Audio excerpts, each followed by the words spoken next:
朋友们，大家好，我是武石家，很高兴又到周末我们见面的时间。今天我们的主题呢是如何挑选、如何评估一台用过的旧的电冰箱。不论是对我们卖家或者买家而言呢，我们首先想知道呢就是现在这台旧的用过的电冰箱，它现在的性能如何，从而我们定出一个合理的价格。好，下面呢我就分步的跟大家一一做介绍。我们先到电冰箱的边上。同时呢，我用一些图表跟大家做进一步的说明。现在呢，我分5个步骤，我3个点跟大家一一的做介绍。第一步呢是查看冰箱的品牌、型号或年限。一般的冰箱的设计寿命呢是8到10年，所以呢，10年以上的冰箱，它的使用价值呢是非常低的。相对于新的冰箱而言呢，一般旧的冰箱的品牌和型号相对呢还更加重要。一个很简单的方法呢是查看你城市周围的卖旧冰箱的网页。比如果一个10年以上的还有很多型号在卖，表示这个型号是好的。道理呢也很简单，不能用的东西没有人拿出去卖早进回收站了，对吧？这是第一步。第二步，查看外观。那包括查看门封胶条是否漏气，冷藏时的灯是否完好，冷冻冷藏时的壳架是否完好。查看的目的呢，主要是看看它使用保养的状态，这些呢与冰箱的性能呢是直接相关的。比如家庭用的电冰箱，门封胶条10年左右基本上没什么问题。但是如果是用在出租房多人共用的冰箱，使用频率非常高，保养也成问题一般的冰箱的门封胶条早就变形漏气了。那么第3步是观察冰箱的启动，把冰箱的温控旋钮先调到最冷的位置，也就是调到这个速冻速冷的位置。实际可以调节温度的话，调到这个温度最低的这个位置，冷冻时冷藏时分别都一样。然后呢，插电启动冰箱，注意观察压缩机是不是一次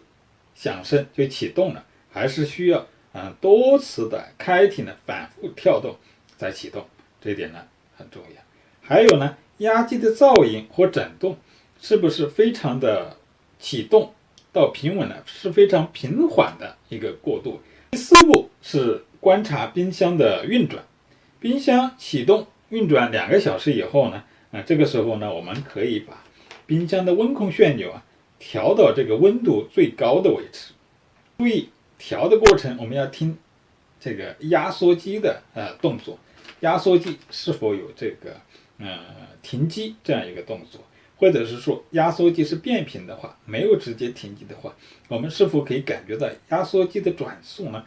变得非常非常低了？这是我们要留心观察的。如果有压缩机开停动作，如果有压缩机的转速发生明显的变化，这正是我们所希望。这说明2点，一个呢，冰箱的温控器还是正常工作的；第二个呢，冰箱的压缩机呢工作也是非常正常的。然后呢，我们用手去摸这个冷藏室里面的封口位置是否是冷手的，那么冷冻室里面的封口位置是否是冻手或者说粘手的。第5步是一个非常关键的，也就是查冰箱的心脏压缩机。我们呢尽量接近冰箱背后的压缩机的部位，用鼻子闻是否有电线烧焦的气味，如果有，表示电器的元件很可能正在坏，或者说已经坏了。还有呢，我们闻是否有这个高温烤油漆的气味，如果有的话，表示压缩机表面的温度非常高，而使压缩机的这个表面的油漆散发出气味。是否有灰尘烧焦的气味，如果有呢，表示这个冰箱很久就没有用，它的这个工作性能呢必须严格的认真的检查。还有呢，就是我们去开启一个冰箱，尤其是旧冰箱一段时间的时候，我们往往能够闻得见这个灰尘的腥臭味。这一点呢，反而不是那么的重要，尤其是在这个梅雨天气，这个冰箱里面的冷凝水跑到这个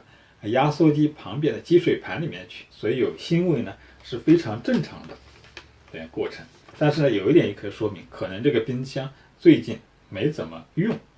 另外呢，如果你能看到压缩机的话，观察一下压缩机的铜管接头是不是非常新的，也就是说最近有没有维修过。如果维修过，可以打听一下维修的原因是什么，还是说新更换过压缩机，问题出在哪里。如果没有新的维修的痕迹的话，看看这个压缩机旁边的铜管接头处是否有蓝颜色的铜锈。如果有粉末状的蓝颜色的铜锈的话，说明这个冰箱啊，这个时间非常长，然后呢，它的锈蚀也非常严重，很可能的结果呢，就是经过搬运以后呢，冰箱的制冷剂呢，就会泄漏，而不能产生制冷的工作。这呢，就是检查冰箱的5个步骤。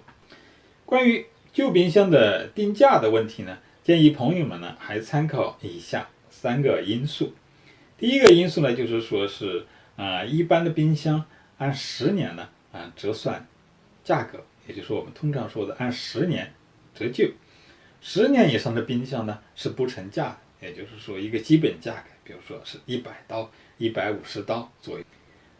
第二个呢，就是说比较一下租一台相连容积的冰箱的价格，比如说1年可能是300、400甚至500刀，也就是说每个月可能是20、30、50刀可以租一个这个容积比较大的一个冰箱。这也是我们很想比较定价格的一个因素。第3个呢，是关于这个旧冰箱的定价，我们还有一个考虑的因素呢，就是说即使你买一个10年以上的价格很低的这样一个冰箱，如果是短时间坏了，你要把这个冰箱送到回收站丢掉的话，很多地方是需要你付费用的，也就30到50刀左右。那这个费用呢，你是要付的另外呢还不加这个运输的费用。所以呢我们对于旧冰箱，尤其是10年以上的冰箱，如果我们希望说用2、3年的话，我们最好按照上面的第1步到第5步呢，认真的进行检查。通过今天的视频呢，你可以知道如何挑选、如何评估一台旧的用过的电冰箱。好，朋友们，这就是我们今天视频的主要内容。谢谢你的观看，我们下次见。